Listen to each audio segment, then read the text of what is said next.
Nós retornamos em nossa aula, em nossa conversa, nosso bate-papo sobre a pedagogia hospitalar.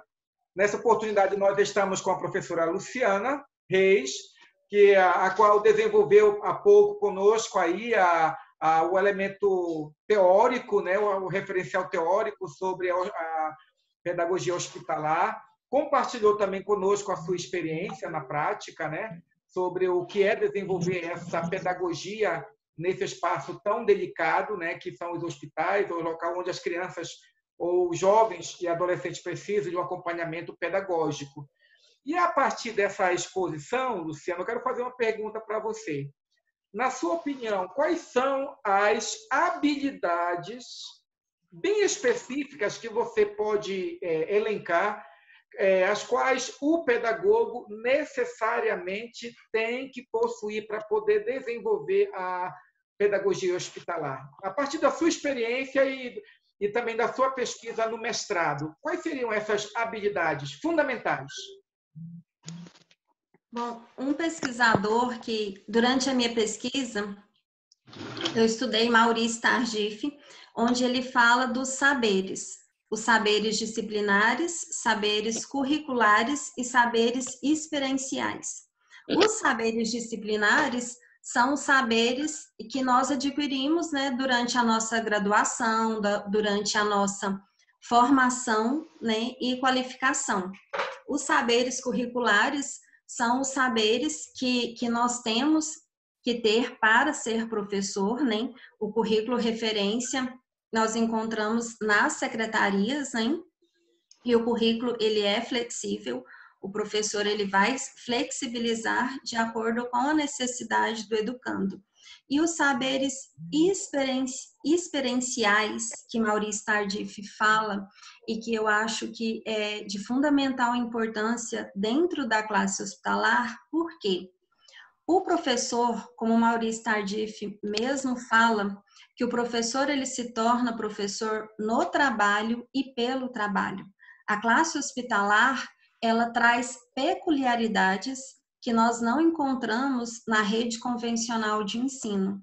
Então, muitas vezes, por mais que você planeje a sua aula, você lida com várias alterações no dia a dia, na rotina do aluno, porque nós não temos simplesmente só o quadro, giz, apagador, né? Nós lidamos também, no momento da aula, às vezes com enfermeiros que entram, médicos, seringa, soro, injeção. Então, a disposição do aluno que varia, né? Então, nós lidamos com situações bem diferentes da escola convencional de ensino. Então, a experiência, ela conta muito, sim. A formação é importante, sim, né? A graduação, os cursos, né, de qualificação. No período que eu trabalhei no NAE, foi muito importante para o meu crescimento profissional. O NAE, ele estabelecia projetos de extensão com universidades, né, com faculdades. Eu fiz vários cursos pela Universidade Federal de Goiás, né, desde cursos simples de como saber lavar as mãos, né, eu sabia que eu não sabia lavar a minha mão, né, aprendi a lavar a mão dentro do hospital, né, aprendi a ser mais criteriosa nos ambientes, né, ter um cuidado maior nos ambientes, né? Ando com álcool não desde a época que fui professora da classe hospitalar, né? Ando com álcool dentro da minha bolsa, né? A nossa postura quando trabalhamos dentro do hospital e trabalhamos com crianças em condição especial de saúde, né? A nossa postura muda, né? E o olhar para o aluno também, né? Eu acho que o professor ele fica mais sensível à dor do outro. E o professor ele lida com situações desde a dor, perda, luto, né? Faz parte da rotina do professor também, principalmente o professor que trabalha no hospital como o Araújo Jorge. Para trabalhar no Araújo Jorge, o profissional ele precisa fazer 1 semana de estágio, experiência, porque não é todo profissional que consegue trabalhar lá. Lembro que quando eu fui trabalhar lá, eu passei por entrevista, antes era projeto, né? O projeto hoje, eu passei por entrevista com assistente social, passei por entrevista com a psicóloga e fiz 1 semana de estágio com a professora do Araújo Jorge. O primeiro dia eu falei, nossa, não é tudo que falavam do Araújo Jorge. No segundo dia também não, exageraram, consigo ficar aqui. No terceiro dia, na sala de quimioterapia, né, no ambulatório de quimioterapia, eu comecei a sentir o peso, né, realmente de um ambulatório de quimioterapia, né? As crianças no terceiro dia de químio, elas já não eram mais as mesmas, né? Já não tinham o sorriso que me acolheu no meu primeiro dia, porque o meu primeiro dia de estágio coincidiu com o primeiro dia que aquelas crianças estavam na sala, porque tem um ciclo de quimioterapia, né? Sim. Então, o meu primeiro dia foi o primeiro dia que aquelas crianças estavam indo tomar a medicação. Elas entravam pela manhã e saíam à tarde. Elas não dormiam no hospital, nessa sala onde eu fui fazer o atendimento pedagógico. Então, o primeiro dia foi acolhedor, me receberam com sorriso, com carinho. No segundo dia, o terceiro dia, as crianças não tinham ânimo, né, nem para conversar, né? E eu lembro que nessa semana algumas mães chegaram até mim, professora, eu preciso ir lá fora comprar o lanche, a senhora pode ficar com a minha criança? Professora, fica aqui um tempinho, nós somos orientadas a não atender a esses pedidos. O professor dentro do hospital, ele tem que saber que ele é professor, ele é mediador do conhecimento, né? Ele não é enfermeiro, ele não é médico, ele não é psicólogo. Muitas vezes nós nos encontramos em situações que os pais querem desabafar, os pais querem falar dos seus problemas, até as próprias crianças.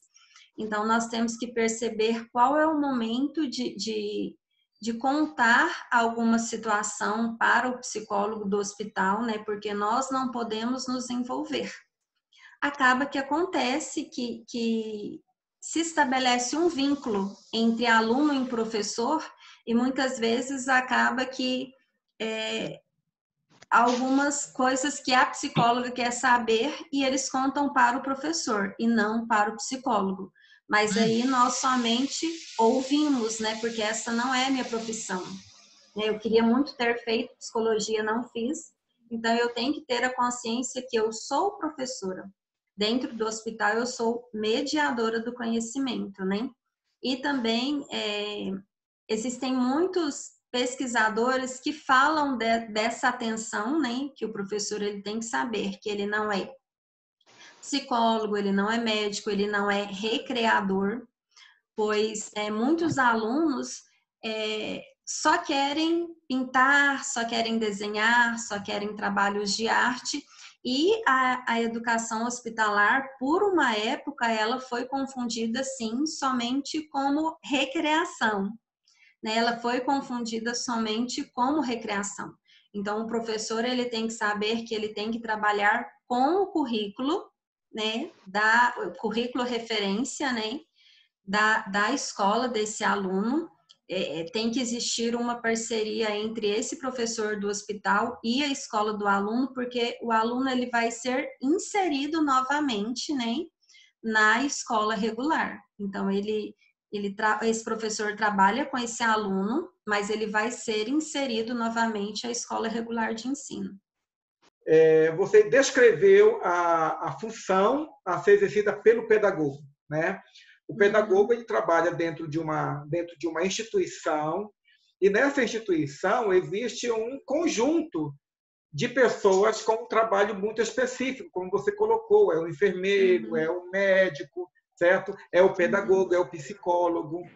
Na sua opinião, como deve ser o comportamento ou o procedimento ético desse pedagogo que trabalha com uma equipe multidisciplinar, né? Qual deve ser o comportamento dele, quais são os desafios também de trabalhar, às vezes, com um corpo tão diverso de pessoas e com uma especificidade também de formação acadêmica para trabalhar com aquelas crianças ou adolescentes que estão no hospital. Quando eu trabalhei no HGG, no momento que eu chegava, eu tinha meia hora para fazer planejamento. Depois eu ia até os leitos, né, ver quem era o meu aluno e ver se o meu aluno estava no quarto que eu deixei no dia anterior, porque principalmente no HGG, eles trocam muito de leito. Tem aquela ala que é correspondente a tal tratamento, tem uma ala que eles estão esperando para fazer cirurgia, então eles trocavam muito. Às vezes meu aluno estava em uma aula, no dia seguinte eu ia procurá-lo, meu aluno já não estava lá mais. Então eu passava por todas as alas. Se tinha uma criança ou adolescente em idade escolar, né, eu preenchia a ficha de matrícula, fazia a escuta pedagógica e começava o atendimento. Pela manhã, no HGG, tinha um horário no início onde os médicos entravam com os residentes. Então, se entrava médico com o residente, eu saía. Eu não ficava no quarto, não ficava no leito, eu saía e ia para outro quarto. Aí, se chegava novamente outro médico com os residentes, eu tinha que sair, né? Por isso que depois aumentou esse tempo de planejamento. Esse planejamento, ele acontecia dentro do hospital no final do meu expediente. Eu trabalhava no período matutino. Aí a coordenação mudou esse horário de planejamento para o início. Eu chegava, olhava quem eram os meus educandos e ia fazer planejamento, né, ajustar o planejamento. Muitas vezes eu já deixava o planejamento pronto, né, fazia para 15 dias, mas o planejamento ele mudava. O meu educando às vezes saía, entravam novos educandos, então eu tinha que ter esse período, e esse período foi adaptado para o início da aula, porque os médicos eles chegavam 7 horas da manhã com os residentes, então eu não ficava no leito. Essa semana eu participei de uma palestra juntamente com a coordenadora do NAE, que ela disse que esse ano mudou, justamente por causa dessa rotina dos hospitais, né? Os médicos geralmente eles visitam os educandos que são pacientes, né? Visitam no início da manhã. Então, o atendimento educacional ele estava acontecendo, né? Agora foi interrompido por causa da pandemia.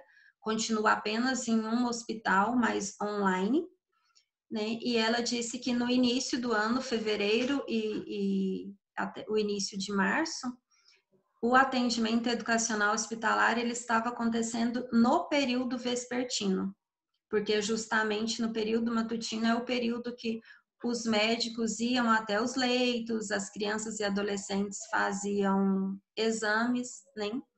Então, dentro do hospital, o papel do professor é simplesmente de transmitir o conhecimento, né? Dar continuidade ao ensino.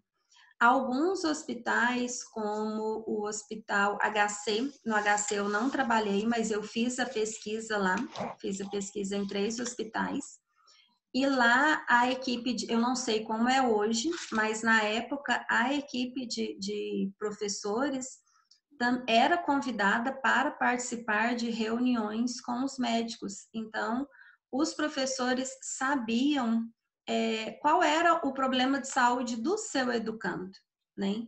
Nós não somos médicos, mas o porquê é importante saber, né, do problema de saúde do seu educando, para eu saber como eu vou lidar com esse educando. É um problema mental, é uma esquizofrenia, alguma limitação física, né?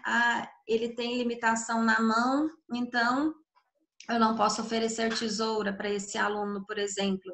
É baixa visão, então eu vou ter que adequar a minha aula, levar um computador, solicitar para o hospital que libere que esse aluno leve o computador. Então, é importante que o professor saiba, sim, quais as necessidades do aluno, né, para que se trabalhe as potencialidades desse aluno, né? Todos nós somos capazes de aprender, né, mesmo em condição especial de saúde, desde que se adeque, né, o processo de ensino-aprendizagem, de acordo com a necessidade desse aluno. Professor. Luciana? Boa noite, professora. Eu gostaria de saber como é esse ensino para essas crianças? É de acordo com a série que elas estão? É repassada da escola para vocês, para ter continuidade no conteúdo que eles estão, ou não? É outra metodologia, conforme a idade? Como que é? É de acordo com a série da criança. Então, nesse primeiro momento que eu recebo esse aluno, eu preencho a ficha de matrícula, né? E nessa escuta pedagógica, eu preencho a série que a criança está. Então, eu vou trabalhar de acordo com o currículo referência. Porque eu falei da flexibilização. A própria legislação, né, no Plano Nacional de Educação Especial, apoia o professor da educação especial a flexibilizar o currículo de acordo com a necessidade da criança. E geralmente essas crianças, elas têm déficit de aprendizagem. Por que que elas têm déficit de aprendizagem? Elas faltam muito às aulas, né, da instituição regular de ensino. Elas faltam muito às aulas, então elas têm déficit de conteúdo. Então, geralmente, eu preciso flexibilizar esse conteúdo, às vezes eu preciso voltar em conteúdos que a criança perdeu, às vezes eu preciso trabalhar com o lúdico, com material pedagógico, para que essa criança compreenda o conteúdo da sua série. Então, muitas vezes, nós até voltamos no conteúdo para que aconteça uma assimilação desse conteúdo por parte da criança. Então, quando nós falamos em trabalhar com lúdico, o profissional ele tem que ter muito cuidado. Esse lúdico é para que aconteça o processo de ensino e aprendizagem, mas não é só trabalhar com lúdico, né? Já li várias pesquisas onde muitos pesquisadores falavam desse problema, que o professor dentro do hospital, ele era confundido com recreador, ele era confundido com o monitor da brinquedoteca. Quantas vezes no próprio Araújo Jorge a criança falou assim, tia, abre a brinquedoteca para mim? Tia, a brinquedoteca está fechada, né? Então, era confundido, né? Teve uma época que o pedagogo dentro do hospital era confundido com o recreador. Então, é importante que o professor compreenda que ele vai dar início ou continuidade ao processo de ensino-aprendizagem, porque esse aluno ele vai voltar para a escola. Esse aluno volta para a escola e ele tem que acompanhar o processo de ensino e aprendizagem. Por exemplo, os alunos de ensino médio, eles fazem ENEM, né? Eles fazem ENEM, muitas vezes fazem ENEM até dentro do hospital. Semana passada eu assisti algumas palestras, eu saí da classe hospitalar, mas ela ainda está internalizada em mim, eu não sei se eu posso falar assim, porque eu não saí do grupo de estudos ainda, eu ainda continuo escrevendo com algumas colegas e faço cursos ainda, né? A paixão, ela continua. E semana passada, participando de curso online, assistindo live, eu vi toda a estrutura de um hospital, o GRAAC de São Paulo, onde eles já estão se organizando, né, para que os alunos façam o Enem dentro do hospital. Aí, essa semana que eu participei de uma palestra com a coordenadora do NAE de Goiânia, ela disse que eles também já acompanharam alunos, né, para fazer o Enem. Então, a família, ela tem que solicitar, né? A família, no ato da inscrição do Enem, ela solicita que a avaliação seja feita dentro do hospital. Então, respondendo a sua pergunta, Luciana, é cumprido o currículo, porque essa criança, ela volta para a escola de origem, né? E os relatórios do professor, eles servem como certificado, né? No próprio Plano Nacional de Educação Especial, ele fala dessa certificação dos registros do professor dentro do hospital, né? Para que seja regularizado dentro da escola. Então, nós passamos toda a documentação para a escola, onde a escola consta, né, a presença do aluno. Teve uma época que nós fazíamos até as provas. Hoje, a coordenadora do NAE disse que não, que simplesmente se dá continuidade ao estudo, mas as provas ele faz quando ele retorna para a escola. Obrigada. Por nada. Luciana, Mais alguma pergunta? Enquanto o pessoal ficar pensando em outra pergunta, eu vou fazer um comentário aqui, visto que em outra aula nós conversávamos a partir de um texto, né? Eu digo nós, é a turma, de que também a pedagogia social é um campo do conhecimento dentro da área da educação, que ainda demanda pesquisa, referencial teórico, toda uma construção que possibilita o melhor desenvolvimento do trabalho pedagógico naquele espaço, né? Nesses espaços sociais. E quando você acabou de falar sobre a primeira visão, as primeiras perspectivas, ou ainda hoje, quando se olha o professor, né, que está lá no hospital, como aquele que vai apenas ficar próximo do aluno, relacionado a alguma atividade lúdica, alguma brincadeira para passar o tempo, nós lembramos que, por igual modo, ou pelo menos semelhantemente, a educação infantil passou por décadas, certo? As creches, elas foram vistas exatamente dentro dessa perspectiva. Era o cuidar, era o brincar, certo? Era um espaço no qual colocava-se as crianças enquanto os pais estavam trabalhando, ou a mãe especificamente estava trabalhando. É a partir do fazer pedagógico e da pesquisa e da análise crítica da realidade educacional é que se criou todo um referencial teórico, que se produziu teses, artigos, livros voltados especificamente para a educação infantil, né? E aí o que nós percebemos é que essas outras áreas, que a pedagogia está avançando, mostrando a sua relevância na sociedade, como a pedagogia social, hospitalar, carcerária, né? Cada uma, dentro da sua especificidade, no seu momento histórico, está se desenvolvendo, está crescendo, né? Está ocorrendo aquilo que nós percebemos, que é a dinâmica da produção da pedagogia como ciência. Como Pimenta ela afirma, a pedagogia ela tem um quê de ciência e um quê de arte.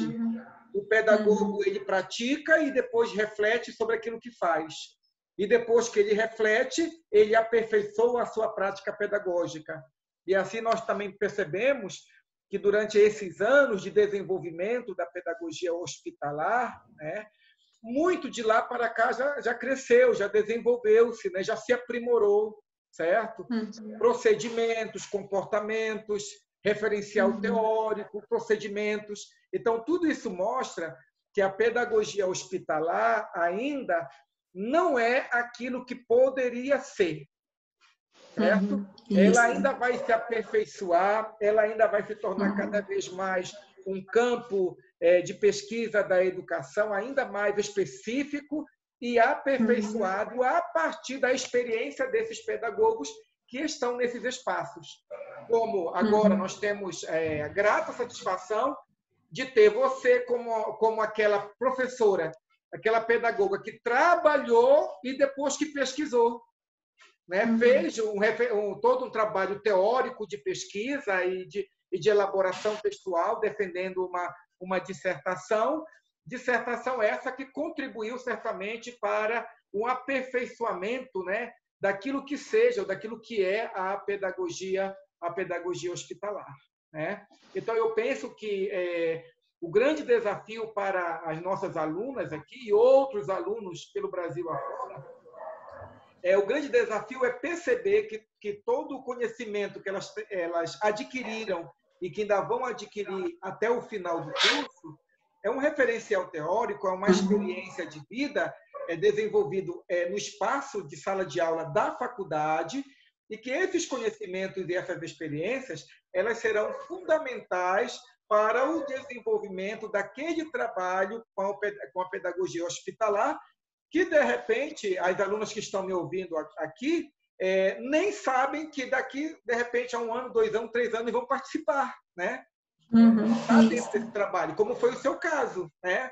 Ao terminar o curso, você logo não pensou em ir para a pedagogia hospitalar, pensou isso? Pensei em voltar. Não, você fala na graduação? Isso, na graduação. Na graduação, eu não pensei em ir para a pedagogia hospitalar. Eu fui para a pedagogia hospitalar depois de 10 anos na profissão. Depois de 10 anos, trabalhando mais de 10 anos. Trabalhando em escola, né? E não vou mentir que pensei, eu fiquei 3 anos pensando em ir para a classe hospitalar, mas eu realmente fui quando na minha escola se fecharam turmas e eu perdi a coordenação pedagógica por terem fechado turmas. Aí eu fui fui fazer a entrevista, né? Não era o NAE, era o projeto Hoje. Aí fui fazer a entrevista, porque no estado, como a educação infantil, como a primeira fase, né, da educação básica está municipalizando, então os pedagogos estão perdendo um pouco o seu espaço no estado, né? Então, eu tinha perdido aulas, fui para a coordenação, fecharam turmas, eu perdi a coordenação, a diretora não queria que eu saísse, ia me oferecer outras disciplinas, né, mas correndo o risco de chegar um outro profissional da área. Aí eu falei, não, sempre tive vontade de conhecer, né, a classe hospitalar e fui. Fiz o estágio, fiz as entrevistas, eu tinha a especialização na época, na educação especial, tinha simplesmente cursos de AEE, atendimento educacional especializado, né? A educação especial também, a classe hospitalar também é considerada como um atendimento educacional especializado, então eu tinha formação nessa área, tinha psicopedagogia, e depois trabalhando, né, fiz vários cursos de formação, né, dentro do próprio NAE. Eles tinham vínculos, projetos de extensão com a Universidade Federal, com outras faculdades também, e onde eu fui me qualificar, né, onde eu senti a necessidade, principalmente trabalhando no CRER, onde eu trabalhava com um público-alvo da educação especial diferenciado, né, que ao mesmo tempo que eu me sentia realizada em trabalhar com a educação especial, sentia angústia também. Por que no início eu sentia angústia? Porque eram alunos público-alvo da educação especial com diferentes necessidades especiais. Então, como lidar com essas crianças, sendo que elas trazem particularidades, por exemplo, o autista. Tem aquele autista mais sensível, que eu não podia trabalhar com música, já tinham outros autistas que eu tinha que trabalhar com música. Então, a partir do momento que eu conheço a necessidade do meu aluno, que eu conheço as deficiências também, eu vou saber como trabalhar melhor o meu plano. E no CRER eu trabalhava com outros profissionais também da equipe multidisciplinar, profissionais onde nós fazíamos atendimento juntos, né? Tinha a fono, tinha a terapeuta ocupacional, que eu aprendi muito com elas também. O meu crescimento profissional foi muito grande nessa época, né? Observando o trabalho delas, que já trabalhavam há anos na área. Então, assim, para quem se interessar pela área, né, da educação especial ou da classe hospitalar, realmente estudem, né? Como Maurice Tardif fala que o profissional ele se forma no trabalho e pelo trabalho, mas ele não desconsidera nunca, né, os saberes disciplinares, curriculares. Então, estudar, pesquisar, né, é muito importante. Como você falou, Israel, da educação infantil, que ela começou de forma assistencialista, né, somente para que os pais deixassem as crianças na escola, para as mães, né, irem para o mercado de trabalho. A educação hospitalar, quando começou, era simplesmente com esse cuidado, né? Vamos ocupar essa criança, e tinha-se a visão que o professor ele era recreador, mas essa visão mudou, né? Não é simplesmente a preocupação com a recuperação da saúde. Existe essa preocupação, sim, mas cumprindo-se as políticas públicas, né? O professor está ali para cumprir o currículo referência. Mas no início era realmente essa preocupação, né? Com o psicológico da criança. Tem até um professor chileno, eu tinha até separado um pensamento dele para o início e acabei não lendo, mas eu vou ler agora. Ele fala, esse professor é o professor Felipe Ramírez, ele já foi professor da classe hospitalar no Chile, hoje ele é diretor de hospital, né? Ele cuida da classe hospitalar. E um pensamento dele, que um congresso, eu achei interessante esse pensamento, ele diz que uma classe hospitalar é esse ramo que sustentam os passarinhos cansados, aquele ninho onde esperam curar as asinhas quebradas para voltar a voar. Então, no início, pensava-se somente nesse educando fragilizado, né? E nessa recuperação da saúde para ele continuar a vida. É lógico que o professor, ele vai dar continuidade ao currículo referência para que esse aluno retorne para a escola, mas ele também tem que ter esse olhar sensível, né, para as fragilidades do educando, pois não é um educando normal, um educando da escola regular, é um educando que se encontra em condição especial de saúde e merece, né, uma atenção para que supere todas as dificuldades, para que supere os traumas, as dores, né? São tantas experiências que eu teria para contar para vocês, né, das fragilidades do aluno, e o processo de educação, ele acaba recuperando, ajudando na recuperação desse aluno também, pois nós somos seres sociais. Eu acho que com essa pandemia todo mundo está sentindo isso na pele, né? A falta da sua família, a falta das relações sociais, e essas crianças já sentiam isso na pele. À medida que elas ficavam 2 meses no hospital, 1 mês no hospital, vai para casa, depois retorna, né? Aquela privação das relações sociais, né, dos colegas, relação social na igreja, dos seus ambientes de convívio, acaba mexendo com o psicológico da criança, né? Então, o professor ele tem que ter, sim, um olhar sensível para essa criança, mas nunca esquecer do seu papel, né, que é de educar.